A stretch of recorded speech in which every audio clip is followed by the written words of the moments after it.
Bien-aimés dans le Seigneur, bonjour, shalom, que Dieu nous bénisse tous.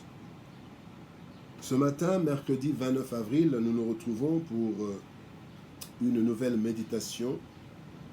Et notre méditation de ce mercredi 29 avril, nous allons la tirer du livre des psaumes. Nous allons lire le psaume 56, versets 3 à 4.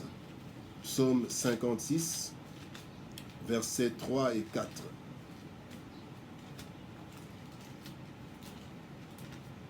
Voici ce que déclarent les Écritures. Tout le jour, mes adversaires me harcèlent. Ils sont nombreux. Ils me font la guerre comme des hautains. Quand je suis dans la crainte, en toi, je me confie. Notre thème de ce matin, c'est « Dans la crainte, confie-toi en l'Éternel ». Bien-aimé, le psaume 56, un psaume de David, il a écrit dans un contexte d'adversité et de combat. La vie, dit-on, est un combat. Il y a des fois où ce combat devient intense, comme David est en train de dire, « Tous les jours, mes adversaires me harcèlent. Ils sont nombreux. Ils me font la guerre, comme des hautains. » Donc, mes adversaires sont dans une position de force. Je suis dans une position de faiblesse. Et, bien aimé, parfois, ces adversaires sont tellement nombreux, ces problèmes sont tellement nombreux, alors nous paniquons. Et quand nous paniquons, parfois nous prenons des mauvaises décisions qui nous détruisent davantage. Parfois nous ne sommes pas détruits par l'adversaire, mais par les mauvaises décisions que nous prenons. Et ces décisions nous détruisent. En fait, nous nous détruisons nous-mêmes à cause de la crainte. David, dans ce psaume, David est en train de parler. Il y a une situation quand on l'avait saisi par les Philistins à Gath. Gath, c'est la ville de Goliath. Et il se fait que quand, après que David ait battu Goliath, David fuyant Saül, il s'est retrouvé à Gath, la ville de Goliath. Et là, les personnes l'ont reconnu. David a dû faire le fou. Quand vous lisez dans 1 Samuel chapitre 21, vous allez voir que David a fait le fou. Parce qu'il avait peur, il craignait qu'on puisse l'abattre, le tuer, parce qu'il avait tué Goliath. Et il a eu la vie sauve parce qu'il a fait semblant d'être un fou. Et la crainte a créé aussi des problèmes à Saül. Saül, à cause de la crainte, quand vous lisez dans 1 Samuel chapitre 13 et puis 1 Samuel chapitre 15, Saül, à cause de la crainte, il a perdu la royauté. Au chapitre 13, il est allé offrir l'Holocauste alors qu'il n'en avait pas le droit, parce qu'il avait eu peur devant les Philistins encore, devant une guerre. Et il a offert le sacrifice qui devait être offert par le prophète Samuel. Et au chapitre 15, Samuel, au lieu de vouer tout à l'interdit comme Dieu l'avait dit, Samuel va avoir peur du peuple parce que le peuple voulait avoir des brebis grasses. Et Saül va les garder. Après, il dira qu'il a eu peur. Bien-aimés, quand nous sommes dans la peur, quelles sont les décisions que nous prenons? Quelles sont les craintes? Quels sont les problèmes que nous avons? La maladie, le problème de chômage, le problème de mariage, des problèmes divers. Et aujourd'hui, le grand problème, le grand adversaire de ces jours qui est en train de menacer le monde entier, qui ne menace pas seulement, mais qui est en train d'agresser le monde entier, c'est Covid. Ce virus que personne n'a encore maîtrisé. Il y a la crainte.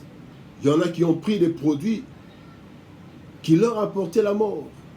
Il y a une mère qui a donné des produits par crainte de Covid, et a donné un produit à ses enfants, croyant les guérir, les protéger, et ses enfants sont morts.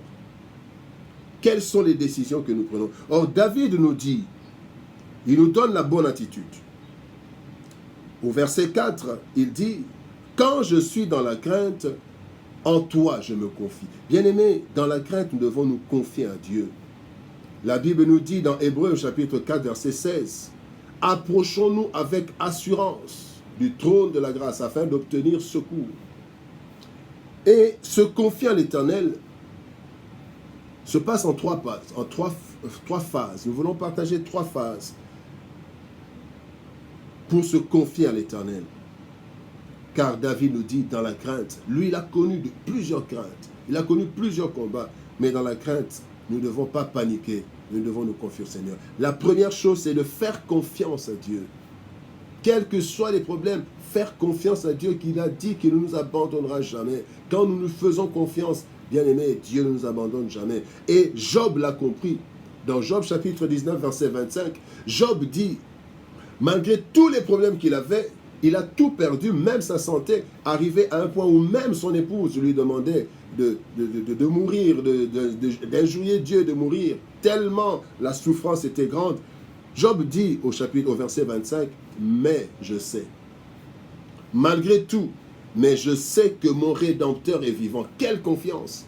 Il a tout perdu, mais Job pouvait dire, « Mais je sais. Il y a des problèmes, j'ai la crainte, j'ai des adversaires, mais je sais. » Confiance en Dieu. La deuxième chose, se confier à Dieu, c'est s'adresser à Dieu. Vous connaissez le passage de Philippiens chapitre 4, verset 6. Ne vous inquiétez de rien, mais en toute chose, faites connaître vos besoins. Parfois, nous nous plaignons sans faire connaître nos besoins à Dieu. Nous nous plaignons, nous rouspétons, nous murmurons, mais sans faire connaître nos besoins à Dieu. Et la troisième chose, se confier à l'Éternel veut dire demander sa direction. Le psaume 32, au verset 8, nous dit « Je t'instruirai, je te montrerai la voie que tu dois suivre, je te conseillerai, j'aurai le regard sur toi. » Dieu nous conseille et Dieu pour nous montrer la voie. Bien-aimés, si dans la barque, dans l'histoire de la tempête apaisée, Jésus-Christ, quand on l'a réveillé, il s'est réveillé et dit « Homme de peu de foi ». Pourquoi? Parce qu'en fait, en réveillant Jésus, c'est vrai qu'ils ont recouru à Jésus, mais après avoir tenté tout, ils réveillent Jésus pour lui dire « Seigneur, est-ce que tu ne vois pas que nous sommes en train de périr? Donc nous sommes en train de périr. Et toi tu dors, réveille-toi. » Est-ce que c'était pour qu'il apaise la tempête?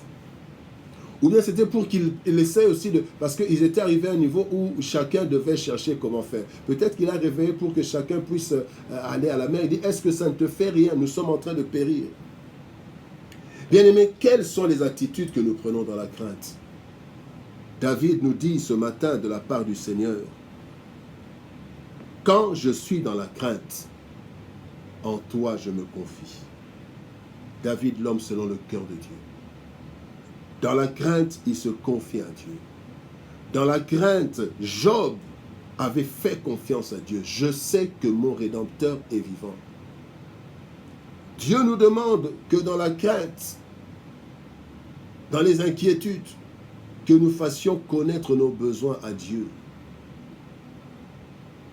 Et Dieu est celui qui nous montre le chemin. Devant la crainte, demandons au Seigneur. Demandons au Seigneur. Quel est le chemin que je dois prendre? Quelle est la solution à mon problème? Quelles sont les dispositions?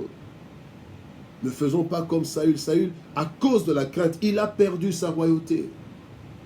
Lisez dans 1 Samuel chapitre 13 et 1 Samuel chapitre 15. Ces deux chapitres nous montrent comment Saül a perdu la royauté.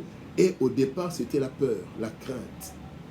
Il craignait que Samuel ne vienne pas à temps. Il a offert l'Holocauste, ce qui était réservé aux prophètes. Et au chapitre 15, il craignait que le peuple l'agresse parce qu'il avait, s'il tuait tous les animaux, il n'y avait pas de butin de guerre. Et il a eu peur. Il a gardé. Il a eu peur de tuer le roi. Il a eu peur de tuer les bêtes. Il a gardé les bêtes, les brebis grasses. Bien-aimé, quand tu es dans la crainte, qu'est-ce que tu fais? Quelles sont les mauvaises décisions que tu prends? Il y en a qui vont dans l'occultisme à cause de la crainte. Il y en a qui vont dans la prostitution ou dans l'ivrognerie à cause de la crainte. Bien-aimé, seul Dieu peut nous fortifier et peut nous faire sortir de toutes ces situations. Quand je suis dans la crainte, En toi, je me confie, Éternel. Que Dieu vous bénisse. Nous sommes arrivés à la fin de notre méditation de ce matin. Par la grâce de Dieu, Dieu voulant, nous allons nous retrouver demain, jeudi 30 avril, pour la dernière méditation du mois, mais pas la dernière méditation de la semaine. Que Dieu vous bénisse, shalom, et que la paix de l'Éternel, qui surpasse toute intelligence, soit le partage de chacun et de chacune de nous. Au nom de Jésus, nous avons ainsi prié. Amen.